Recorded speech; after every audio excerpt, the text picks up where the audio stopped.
अस्सलाम वालेकुम dear students, मैं हूं नासिर वास, आपका फिजिक्स टीचर। आज बच्चे हम चैप्टर नंबर 7 के रिमेनिंग शॉर्ट क्वेश्चन करेंगे 7.8 से 7.15 तक।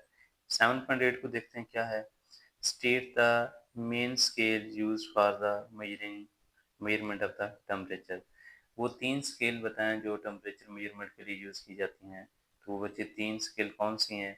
फर्स्ट है सेंटीग्रेड, फ़ारेनहाइट और केल्विन स्केल। ये तीनों आपने लिस्ट करनी है, जैसे कि आपके आंसर में मैंने लिख दिया है। मेन स्केल जो बनती हैं of the temperature are three. First Celsius और सेंटीग्रेड स्केल, फ़ारेनहाइट स्केल और केल्विन स्केल। अब जी इनको जो सेंटीग्रेड स्केल है उसको हम किससे रिप्रेजेंट करते हैं? ऐसे डिग्री लगाना होता है ऊपर ये वाला साइन। और एफ फ़ारेनहाइट के लिए और केल्विन के लिए कौन सा सिंबल है? के यूज करते हैं। नेक्स्ट क्वेश्चन बच्चे है 7.9 क्वेश्चन बच्चे, what is meant by sensitivity of thermometer. तो इसका मतलब है it is the ability to detect a small change in the temperature. अगर थोड़ा सा भी टेम्परेचर चेंज हो तो उसको शो करना चाहिए। टेम्परेचर कितना है बॉडी का उसको फौरन डिटेक्ट कर लेना चाहिए। ये सेंसिटिविटी ऑफ द थर्मामीटर इसे कहते हैं। फॉर एग्जांपल ये देखिएगा, if minimum deviation on the scale is 1 degree Celsius. अब देखिए बच्चे, जब भी थर्मामीटर यूज कर रहे हैं उसके पे डेविएशन जो एक मिनिमम डेविएशन है वो 1 डिग्री सेल्सियस की है। और जब आप उससे टेम्परेचर मेजर करेंगे ऐसे थर्मामीटर से जिस पे 1 डिग्री जो है वो मिनिमम डेविएशन है, तो साफ ज़ाहिर है टेम्परेचर सेट करने के बाद आपको पता चलेगा। अगर मिनिमम टेम्परेचर बॉडी का 1 डिग्री सेल्सियस है तो 1 डिग्री पता चलेगा, 0.5 पता नहीं चलेगा, 0.1 डिग्री सेल्सियस पता नहीं चलेगा। इसलिए अगर 5 डिग्री है तो 5 डिग्री पता चलेगा। लेकिन यहाँ से पहले आप समझे कि 1 डिग्री है तो आपको 0.5 का बिल्कुल ही पता नहीं चलेगा, उसने नहीं बताना आपको, वो 1 डिग्री ही बताएगा। लेकिन अगर हम इस 1 डिग्री को ही डिवाइड कर देते हैं, 10 डिवीजन बना देते हैं, 0.1, 0.2, 0.3, 0.8, 0.9 एंड 1 ऐसे बना देते हैं, देन तो आपको जैसे ही आप वो यूज करेंगे थर्मामीटर तो आपको 0.1 डिग्री सेल्सियस नजर आएगा, जैसे 1 डिग्री सेल्सियस नजर आ रहा था। तो इन दोनों में से कौन सा ज्यादा सेंसिटिव होगा, जिस पे 1 डिवीजन है या 0.1 डिवीजन है? तो डेफिनेटली 0.1 डिवीजन वाला जो थर्मामीटर है वो ज्यादा सेंसिटिव है। इसलिए हम क्या फिर लिखेंगे इसको, if minimum division on scale is 1 degree on the thermometer scale, then accuracy will be 1 degree. Next, if division is 0.1 degree Celsius, मतलब 1 डिग्री को हमने चेंज कर देना है किस में? ज्यादा डिवीजन में। जैसे कि मैं यहाँ पे ये बना देता हूँ, ये एक स्केल है, लेट्स सपोज ये 1 डिग्री था 0 से 1 तक। जैसे ही आपने मेजर करना है तो एक इसकी एक्यूरेसी क्या है, इसने आपको मिनिमम डिवीजन क्या देनी है? 1 डिग्री देनी है, ठीक है ना। एक और मैं थर्मामीटर है उस पे मैंने जो डिवीजन बनाई हुई है वो इसी तरह ये है 0.1, 0.2, 0.3, 0.4, या इसके करस्पॉन्डिंग ये जो है ये मैं 0.1 कह देता हूँ, लेट्स सपोज, ये ज्यादा स्केल दिखाने के लिए। तो जब इससे मेजर करूंगा तो ये मुझे 0.1 डिग्री ही बताएगा, तो ये ज्यादा क्लोज है, ज्यादा एक्यूरेसी है बच्चे इसकी, प्रिसाइज है 0.1 डिग्री बताना, जबकि वो सिर्फ 1 डिग्री बताता था। तो इसलिए हम फिर इसको ये एक्सप्लेन करेंगे कि एक मिनिमम डेविएशन इन 1 डिग्री, देन एक्यूरेसी भी 1 डिग्री होगी। अगर इसको हम डिवाइड कर देंगे 1 डिग्री को 10 इक्वल पार्ट्स में, तो देन हम मिनिमम कितना मेजर कर सकेंगे? 0.1 डिग्री। तो ये ज्यादा एक्यूरेट है, then it is more sensitive and precise है देन 1 डिग्री सेल्सियस, ये याद रखिएगा। नेक्स्ट 7.10 देखिए, what do you mean by linearity of the thermometer. Linearity of thermometer क्या होता है कि बच्चे वो जो डिवीजन ऊपर बनाई जाती हैं वो इवनली स्पेस्ड होती हैं, इक्वली स्पेस्ड होती हैं। अगर 1 से 2 डिग्री के बीच में 1 सेंटीमीटर है तो 2 से 3 में भी 1 सेंटीमीटर है, 3 से 4 डिग्री में भी 1 सेंटीमीटर है। तो जैसे मैंने इसका आंसर में ये लिख दिया है It is direct proportional relationship between the temperature and the scale reading across the entire range of the temperature. जितनी भी सारी आपकी उसकी रीडिंग होगी, यहाँ पे ये 1 डिग्री है, लेट्स सपोज 1 डिग्री है, फिर 2 डिग्री है, 1 और 2 के बीच में जो डिस्टेंस होगा वो बच्चे सेम ही रहेगा, मतलब 1 सेंटीमीटर लेट्स सपोज, और 2 से 3 के बीच में भी 1 सेंटीमीटर रहेगा। लेट्स सपोज यहाँ पे ये 0 डिग्री है, ये 1 डिग्री है, ये 2 है, ये 3 है, तो ये कितना डिस्टेंस है, लेट्स सपोज 1 सेंटीमीटर है, तो 1 और 2 के बीच में भी 1 सेंटीमीटर रहेगा और 2 और 3 के बीच में भी 1 सेंटीमीटर ही रहेगा। तो ये इवनली स्पेस्ड है, इसको कहते हैं लिनियरिटी ऑफ द थर्मामीटर। तो फिर हमने इसको डिफाइन करना, उसने जस्ट डेफिनेशन पूछी है, लेकिन आपको ये थोड़ा एक्सप्लेन करना आना चाहिए। Range, a good linear thermometer should measure equal increment in equal change in temperature, जिसकी थर्मोमीटर प्रॉपर्टी है। अगर 1 डिग्री सेल्सियस टेम्परेचर बढ़ता है तो लेट्स सपोज बच्चे आप इमेजिन करें कि इस पे जो थर्मामीटर की स्केल है इस पे कितना इंक्रीमेंट आएगा, लेट्स सपोज 1 मिलीमीटर का है 1 डिग्री बढ़ने से। अगर 2 डिग्री बढ़ता है तो 2 मिलीमीटर का होना चाहिए, अगर 3 डिग्री बढ़ता है तो 3 mm का होना चाहिए। इसी तरह ये प्रोपोर्शनल स्केल है, ये नहीं है कि 1 डिग्री पे 1 mm है, 2 पे भी 1 mm है और 3 पे 4 हो जाए, ऐसा नहीं हो सकता, 3 पे 3 ही होना चाहिए। तो इसे कहते हैं linearity of the thermometer. Next बच्चे, what does determine the direction of heat flow, 7.12 है।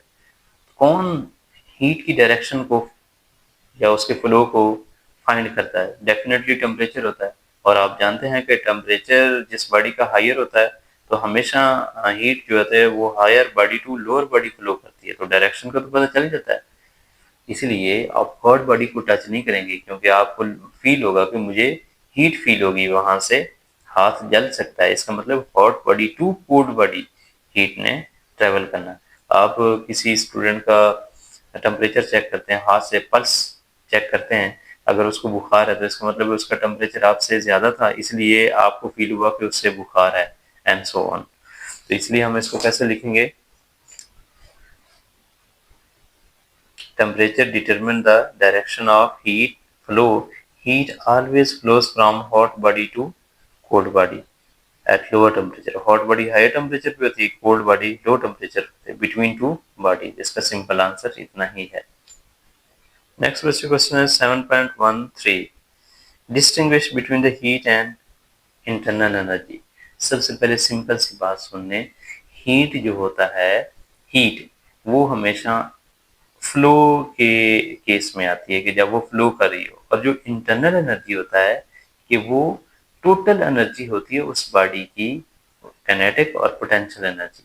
तो सबसे पहले इसमें डिफरेंस शो करने के लिए आप इसको डिफाइन कर लें। सेकंड मैंने एक सेंटेंस लिखा है, वो आपको पता चल जाएगा इसका पैट आंसर क्या लिखना है। तो 7.13 का आंसर चेक कीजिएगा बच्चे। Heat and internal energy. Heat क्या है? It is form of energy which flows from hot body to cold body due to difference of temperature. ये मस्ट है कि टेम्परेचर का डिफरेंस होना चाहिए, पिछले एमसी शॉर्ट क्वेश्चन में भी यही बात डिस्कस हुई है। और इंटरनल एनर्जी क्या होती है? Sum of kinetic and potential energy of the molecule of an object is called internal energy.